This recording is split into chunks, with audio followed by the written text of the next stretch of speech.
Good morning Telangana. నేను మీ ప్రతిష. బులెటిన్ల ముందుగా headlines.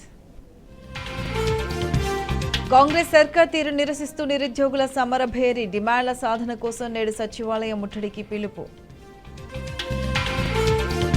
నిరుద్యోగుల పోరాటానికి బీఆర్ఎస్ సంపూర్ణ మద్దతు. కాంగ్రెస్ ఇచ్చిన హామీలు అమలు చేయాలన్న కేటీఆర్. మేడిగడ్డలో 40,000 క్యూసెక్ల నీటి ప్రవాహం. 4 మోటార్లు నడపొచ్చు. ప్రాజెక్టులు నింపి రైతులను ఆదుకోవాలన్న హరీష్ రావు.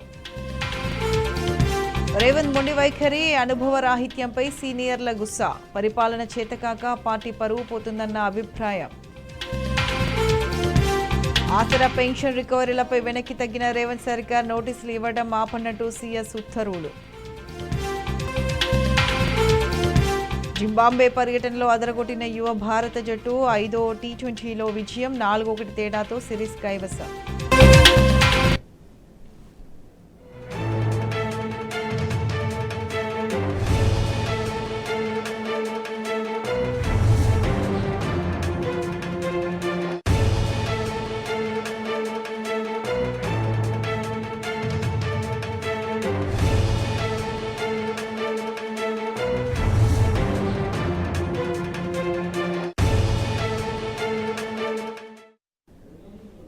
మహబూబ్ నగర్ జిల్లా బూరేడిపల్లి వద్ద రోడ్డు ప్రమాదం జరిగింది. హైదరాబాద్ నుంచి ధర్మవరం వెళ్తున్న ఏపీఎస్ఆర్టీసీకి చెందిన బస్సు డీసీఎంను ఢీకొట్టింది. ఈ ఘటనలో డ్రైవర్తో పాటు 15 మందికి స్వల్ప గాయాలయ్యాయి.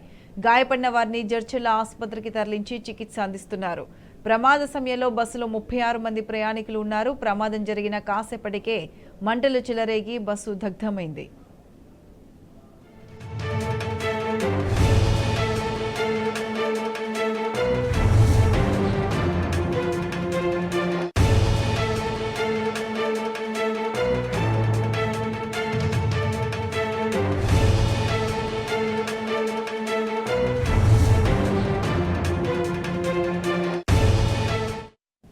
మహబూబ్ నగర్ జిల్లా బూరెడ్డిపల్లి వద్ద రోడ్డు ప్రమాదం జరిగింది. హైదరాబాద్ నుంచి ధర్మవరం వెళ్తున్న ఏపీఎస్ఆర్టీసీకి చెందిన బస్సు డీసీఎంను ఢీకొట్టింది. ఈ ఘటనలో డ్రైవర్తో పాటు 15 మందికి స్వల్ప గాయాలయ్యాయి. గాయపడిన వారిని జడ్చర్ల ఆసుపత్రికి తరలించి చికిత్స అందిస్తున్నారు. ప్రమాద సమయంలో బస్సులో 36 మంది ప్రయాణికులు ఉన్నారు. ప్రమాదం జరిగిన కాసేపటికే మంటలు చెలరేగి బస్సు దగ్ధమైంది.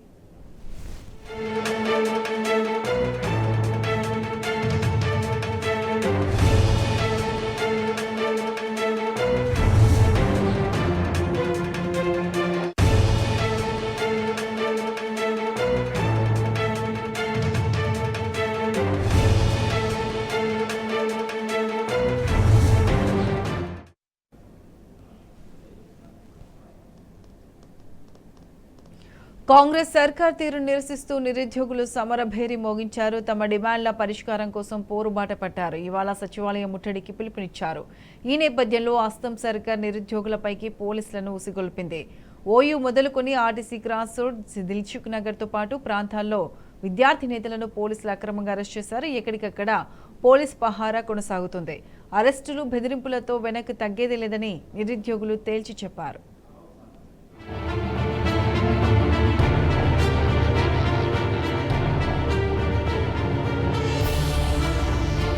ఎన్నికల సమయంలో నిరుద్యోగులకు అనేక హామీలిచ్చి గద్దెనెక్కిన కాంగ్రెస్ 8 నెలలైనా చేసిందేమీ లేదు. డిఎస్సిని వాయిదా వేయడంతో పాటు గ్రూప్ 2, గ్రూప్ 3 పోస్టులు పెంచాలంటూ గత కొన్ని రోజులుగా నిరుద్యోగులు ప్రభుత్వానికి విజ్ఞప్తి చేస్తున్నారు. ఎంత మొరపెట్టుకున్నా పట్టించుకోని సర్కార్ పైగా వారిపై నోటికొచ్చినట్లు మాట్లాడుతోంది. సీఎం రేవంత్ రెడ్డి మొదలుకొని పలువురు కాంగ్రెస్ నేతలు అడ్డగోలుగా మాట్లాడుతున్నారు. లేనిపోని నిందలేస్తూ ఉల్టా చోర్ కోత్వాల్ కో డాంటే అన్నట్లుగా వ్యవహరిస్తున్నారు. వీళ్లకు ఒళ్ళు బలిసి దీక్షలు చేస్తురండి. జీతం నీ స్థాయి అంతా నువ్వెంత రోజు పదే నాకు అర్థం కాకడతా. నిరుద్యోగుల ఆవేదనను పట్టించుకోకపోగా రెచ్చగొట్టే ధోరణిలో కాంగ్రెస్ సర్కారు మాట్లాడుతుండటంతో కడుపు మండిన అభ్యర్థులు హైదరాబాద్లో నిరసనకు దిగారు. శనివారం అర్ధరాత్రి నుంచి నిరుద్యోగుల పోరు ఉధృతమైంది. గ్రూప్ 2 పరీక్ష వాయిదా వేయాలని కోరుతూ చిక్కడపల్లి నుంచి అశోక్ నగర్ చౌరస్తా వరకు భారీ ర్యాలీ నిర్వహించారు. ఆపై ఆర్టీసీ క్రాస్ రోడ్డు వద్ద బైఠాయించారు. సర్కారుకు వంత పాడుతున్న మీడియా తీరును ఎండగట్టారు.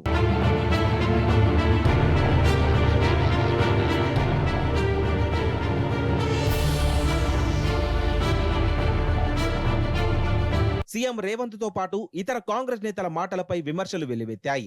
విద్యావేత్తలు, నిరుద్యోగులు ముఖ్యమంత్రి తీరును ఎండగట్టారు. రెచ్చగొట్టే ధోరణిలో మాట్లాడుతున్న రేవంత్ కు తగిన శాస్తి తప్పదని హెచ్చరించారు. ఢిల్లీలో రైతుల పోరాటం మాదిరిగా యావత్ నిరుద్యోగులంతా మూకమ్మడి పోరాటానికి సిద్ధమని తేల్చి చెప్పారు.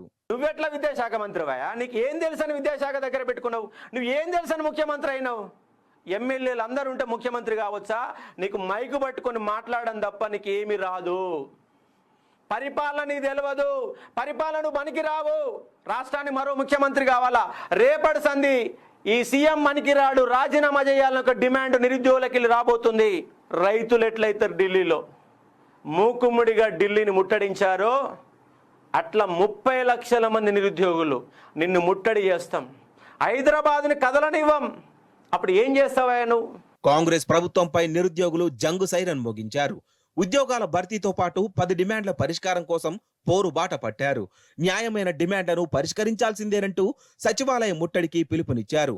గ్రూప్ 1 మెయిన్స్ కు 1:100 నిష్పత్తి అమలు, 2 లక్షల ఉద్యోగాల భర్తీ, జాబ్ క్యాలెండర్, 3 నెలల డిఎస్సి పరీక్షల వాయిదా, గ్రూప్ 2, 3 పరీక్షల వాయిదా, పోస్టుల సంఖ్య పెంపు తదితర హామీలు నెరవేర్చాలన్న డిమాండ్లతో నిరుద్యోగులు పోరుకు సిద్ధమయ్యారు. సచివాలయ ముట్టడికి రాష్ట్రంలోని నిరుద్యోగ యువత, వివిధ పరీక్షలు రాసే అభ్యర్థులు భారీగా తరలివచ్చే అవకాశం ఉంది.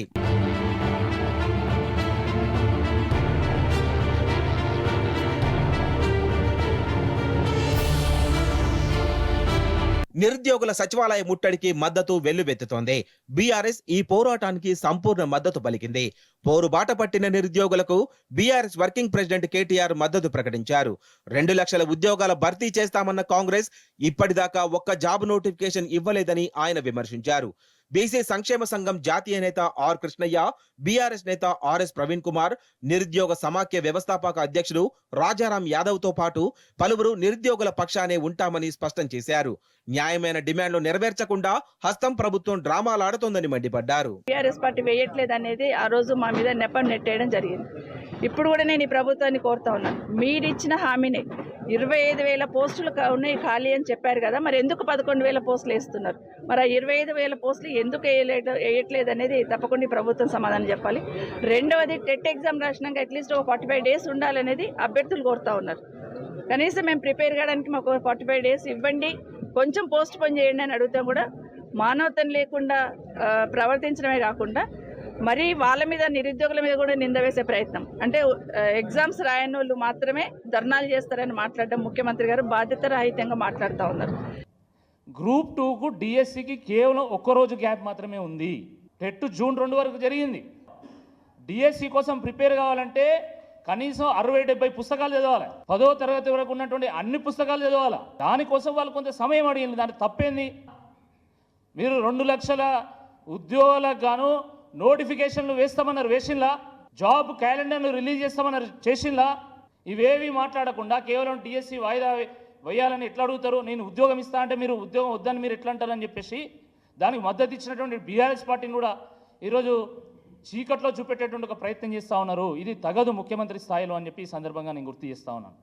సచివాలయ ముట్టడి నేపథ్యంలో నిరుద్యోగులపైకి పోలీసులను ఉసిగొలిపుతోంది కాంగ్రెస్ సర్కార్. ఓయూ పోలీసు వలయాన్ని తలపిస్తోంది. ఇప్పటికే ఓయూలో అక్రమ అరెస్టులు తీవ్రమయ్యాయి. పోలీసులు హాస్టల్ గదుల లోపలికి వెళ్లి నిరుద్యోగులను అరెస్టు చేశారు. బీఆర్ఎస్ నేత జంగయ్యను సైతం అరెస్టు చేసి ఓయూ పోలీస్ స్టేషన్ కు తరలించారు. ఈ అక్రమ అరెస్టులను నిరుద్యోగులు, విద్యార్థులు తీవ్రంగా ఖండించారు.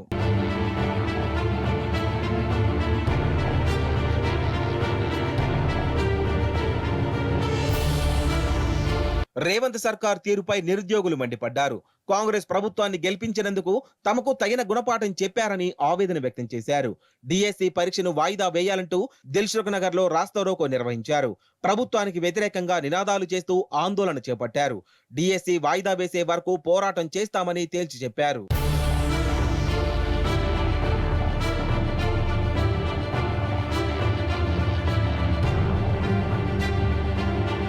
నిరుద్యోగుల ఆవేదనను పట్టించుకోకుండా కాంగ్రెస్ సర్కార్ మొండిగా వ్యవహరిస్తుండడంపై విమర్శలు వెల్లువెత్తుతున్నాయి. ఈ ఉద్యమాన్ని పోలీసులతో అణిచివేయలేరని విద్యావేత్తలు, పలు పార్టీల నేతలు తేల్చి చెబుతున్నారు. ఇప్పటికైనా సర్కారు దిగిరాకపోతే ఈ నిరుద్యోగుల పోరాటం మరింత ఉధృతమవుతుందని హెచ్చరిస్తున్నారు. రాష్ట్రంలో ముఖ్యమంత్రి రేవంత్ రెడ్డి నేతృత్వంలోని కాంగ్రెస్ సర్కార్ అధికారంలోకి వచ్చి 7 నెలలు దాటుతున్నా ప్రభుత్వ పనితీరు పట్ల ఏ వర్గము సంతృప్తిగా లేదు. ప్రభుత్వం పట్టాలు ఎక్కలేదని, పాలన గాడిలో పడలేదన్న అభిప్రాయం సర్వత్రా వ్యక్తమవుతుంది. దీనంతటికీ కారణం సీఎం రేవంత్ మొండి వైఖరేనని ఆ పార్టీ నేతలే చర్చించుకుంటున్నారు.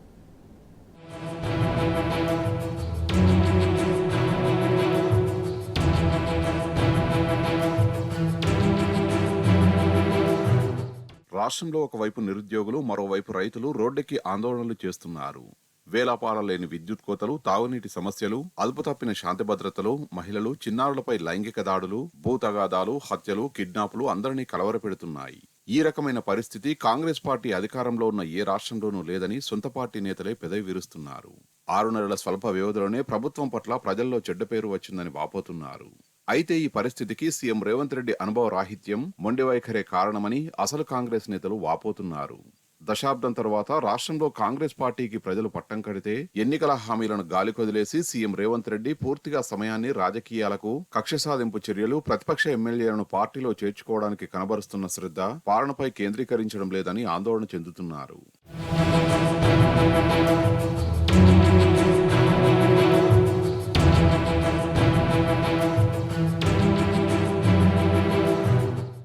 ఊరంతా ఒక దారి, ఉలిపిరి కట్టదో దారి అన్న చందంగా ముఖ్యమంత్రి రేవంత్ రెడ్డి వ్యవహరిస్తున్నారని అసలు కాంగ్రెస్ నాయకులు మండిపడుతున్నారు. రాష్ట్రంలో 10 ఏళ్ల తర్వాత ప్రభుత్వాన్ని ఏర్పాటు చేసే అవకాశాన్ని ప్రజలు ఇస్తే వారి నమ్మకాన్ని వమ్ము చేసి ప్రభుత్వానికి చెడ్డ పేరు తెచ్చేలా రేవంత్ రెడ్డి మొండిగా వ్యవహరిస్తున్నారని సహచర మంత్రులు, సీనియర్ నేతలు ఆందోళన వ్యక్తం చేస్తున్నారు. రేవంత్ రెడ్డి వైఖరిని మంత్రులు, సీనియర్లు అంతర్గత సంభాషణలో తప్పుబడుతున్నారు. రేవంత్ ఏకపక్ష నిర్ణయాల వల్ల ఇటీవల జరిగిన ఎంపీ ఎన్నికల్లో తగిన మూల్యం చెల్లించుకోవాల్సి వచ్చిందని చర్చించుకుంటున్నారు. స్వల్ప వ్యవధిలోనే ప్రభుత్వంపై వ్యతిరేకత రావడానికి గల కారణాలను అధిష్టానం ఆరా తీస్తున్నది.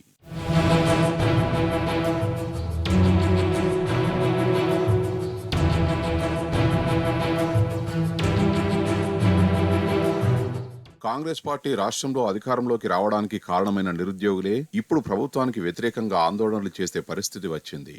అన్ని పరీక్షలు ఒకేసారి నిర్వహించడం వల్ల అవకాశాలు కోల్పోవాల్సి వస్తుందని, కొన్ని పరీక్షలనైనా వాయిదా వేయాలంటూ నిరుద్యోగ యువత రోడ్డెక్కింది.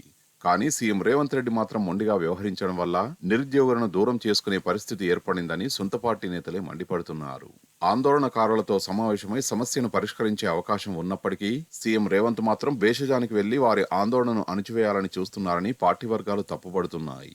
సున్నితంగా హ్యాండిల్ చేయడానికి బదులు ఆందోళనకారుల్ని ఉద్దేశించి తాజాగా రేవంత్ రెడ్డి చేసిన వ్యాఖ్యలు మరింత జటిలం చేశాయని అభిప్రాయపడుతున్నారు.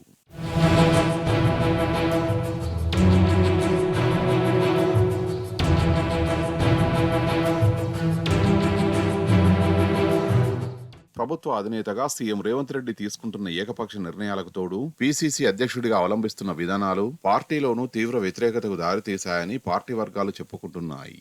సీనియర్ నాయకుడు జీవన్ రెడ్డికి మాట మాత్రం చెప్పకుండా ఆయన రాజకీయ ప్రత్యర్థి జగిత్యాల ఎమ్మెల్యే డాక్టర్ సంజయ్ కుమార్ ను పార్టీలో చేర్చుకున్నారు. దాన్ని తీవ్రంగా వ్యతిరేకించిన జీవన్ రెడ్డి ఎమ్మెల్సీ పదవికి రాజీనామా చేయడానికి కూడా సిద్ధపడ్డారు. దాంతో అధిష్టానం జీవన్ రెడ్డిని ఢిల్లీకి పిలిపించి బుజ్జగించింది. ఎమ్మెల్యే దానం నాగేందర్ ను పార్టీలో చేర్చుకుని సికింద్రాబాద్ ఎంపీ టికెట్ ఇవ్వడాన్ని మాజీ ఎంపీ అంజన్ కుమార్ యాదవ్ తో పాటు వి హనుమంతరావు, నిరంజన్ వంటి సీనియర్ నేతలు తీవ్రంగా వ్యతిరేకించారు.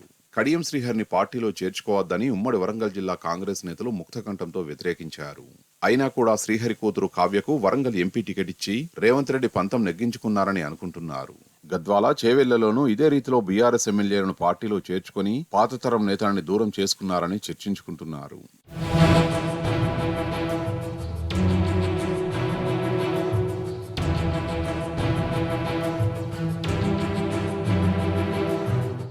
నామినేటెడ్ పోస్టుల విషయంలోనూ మంత్రులు గరంగరంగా ఉన్నారు.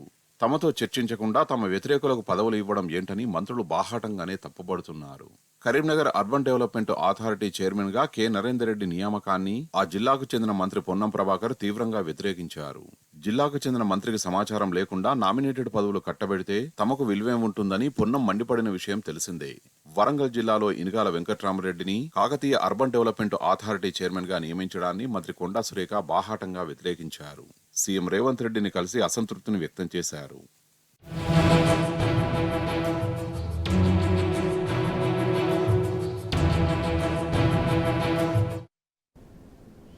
హైదరాబాద్ వాతావరణ కేంద్రం బిగ్ అలర్ట్ ప్రకటించింది. రాష్ట్రంలో రాగల 5 రోజులు భారీ నుంచి అతి భారీ వర్షాలు కురిసే ఛాన్స్ ఉందని హెచ్చరించింది.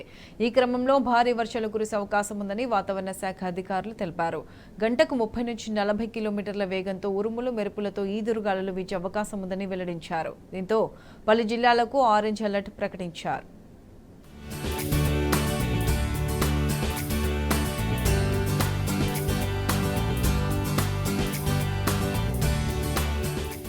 తెలంగాణలో వచ్చే 5 రోజుల్లో భారీ వర్షాలు కురిసే అవకాశం ఉన్న నేపథ్యంలో పలు జిల్లాలకు హైదరాబాద్ వాతావరణ కేంద్రం ఆరెంజ్ అలర్ట్ ప్రకటించింది. సముద్ర మట్టానికి 5.8 కిలోమీటర్ల ఎత్తులో కోస్తాంధ్రప్రదేశ్ లో పశ్చిమ మధ్య బంగాళాఖాతంలో ఏర్పడిన ఆవర్తనం పశ్చిమ బెంగాల్ మీదుగా ఏర్పడిన ఆవర్తనంలో కలిసిపోయిందని పేర్కొన్నది.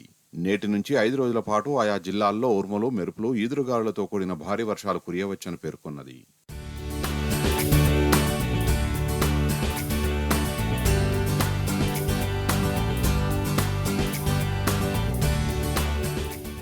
భారీ వర్షాల నేపథ్యంలో ఖమ్మం, కొత్తగూడెం, సూర్యాపేట, మహబూబాబాద్ జిల్లాల్లో అక్కడక్కడ అతి భారీ వర్షాలు కురుస్తాయని, అలాగే ఆదిలాబాద్, ఆసిఫాబాద్, నిర్మల్, మంచిర్యాల, నిజామాబాద్, పెద్దపల్లి, భూపాలపల్లి, ములుగు, నల్గొండ, ఖమ్మం, వరంగల్, హన్మకొండ, సిద్దిపేట, జనగాం, సంగారెడ్డి, మెదక్, కామారెడ్డి, వికారాబాద్ జిల్లాల్లో అక్కడక్కడ భారీ వర్షాలు కురుస్తాయని పేర్కొన్నారు. ఈ మేరకు ఆరెంజ్ అలర్ట్ జారీ చేశారు.